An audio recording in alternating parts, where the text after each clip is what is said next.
it is difficult to obtain the precise numbers, but the statistics indicate that between 800 and 1,000 lions are being shot annually in South Africa. Over 50% of the hunters originate from the United States. Isabel, Wentzel, unit manager for the NSPCA's wildlife unit, explains that the wild lion population in South Africa has declined dramatically through poaching and hunting, with only 2,100 to 2,500 wild lions left.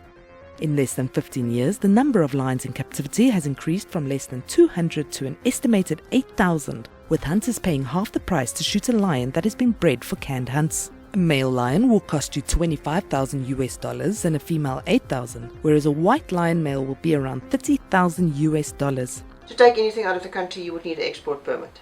So it doesn't matter what it is. There's different laws. Either it's just a provincial permit, so it depends on which status the animal falls on. Things like your sort of more protected animals, like rhinos, like lions and stuff. A lot of those things are on CITES. So it's an international permit because CITES only applies when you actually leave the country laws. It doesn't apply within South Africa. And first of all, you would need a permit to possess the animal in the first place before you can actually get a permit to export it. Otherwise, they're going to ask you, but where did you get this permit, this animal from, if you now apply for an export permit? So there's things in place. It's the people the illegal people that will try and smuggle it out. So they're not even going to bother going for a permit. Lions are the only animals which are used in all stages of its life. From cub petting, they go on to walks with lions and then on to canned hunting. And then finally the remains are taken as trophies, and the trade of lion bone sales is heavily on the increase. Lion bones are highly sought after as tiger bones in traditional Chinese medicine. Just as rhinos are senselessly butchered for their horn to be used in unproven medicinal purposes, so too is the fate of bones from lions. South Africa is one of the few countries in the world that breeds lions for the purposes of hunting. Drew Abramson, a forerunner in big cat conservation, explains that there is no way that canned hunting can be classified as conservation. They take cubs away from the mother when they're about 3 days old, which brings her into estrus once again, and then she mates, and then another 3 months down the line she will have more cubs, and the cycle goes on. Abramson was speaking at the Captured in Africa Foundation launch in Johannesburg. Founder of the foundation, she has set out to completely stop the lions bred in captivity industry, which is a major cause of inbreeding within the South African lion population. The severe inbreeding leads to more and more big cats developing squints, deformities, bone disorders and more. The first step is to educate the public.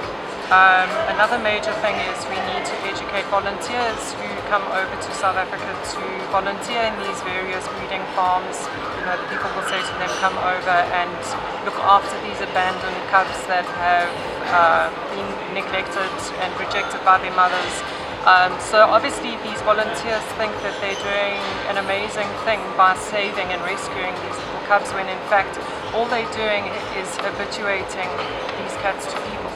Botswana, on the other hand, is doing a much better job of managing its wildlife resources. Marnus, Roodeol, founder of Walking with Lions in Botswana, explains that their organization is specifically about resolving human-wildlife conflict. It's very important to educate the younger generation. The older ones are still very difficult, because they've got the old methods.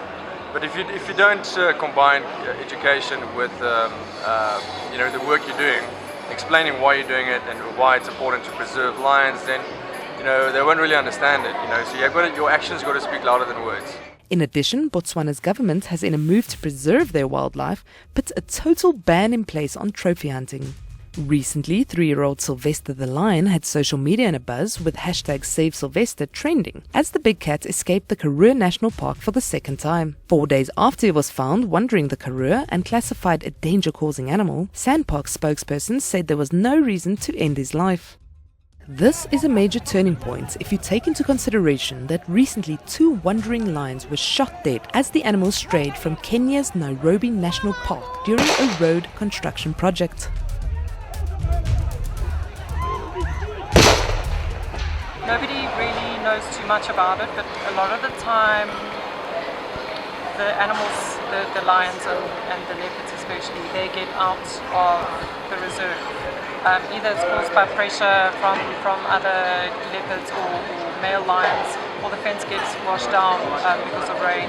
Jurg Olsen from Ubuntu Spirit of Africa Wildlife Rescue and Rehabilitation Sanctuary says that the biggest obstacle that comes into play when relocating and rehabilitating big cats is finding a suitable habitat.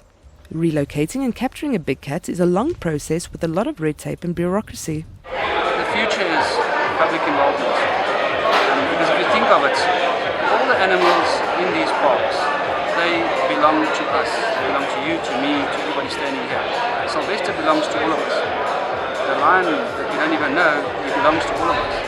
Gareth Patterson, author and environmentalist, shares this idea and says that people worldwide who weren't necessarily even interested in lions became voices through the power of the internet when the horrors of trophy hunting was exposed through Cecil the Lion's trophy hunt. People are making a difference. I mean, there's a situation with Sylvester, the lion at the moment in the Karoo, and the authorities want to put him down. They won't put him down because the public are so strong. The public has a very important role to play in the debate of canned hunting, as Abramson concludes. And just come and lend your voice, because last year, 21st of March, we protested at the Lion Park. And it ended up being quite a volatile protest. And out of that, though, they have decided to stop cub petting, which is fantastic. Not because they've had a change of heart and they think it's immoral, but because of public pressure. So the public just need to realize that their voice is extremely powerful. For now, canned hunting is here to stay, and alongside it the mismanagement of trophy hunting and the illegal trade in animal trophies, which remain a threat to South Africa's wildlife population. For SABC News, I'm Nina Oosthuizen.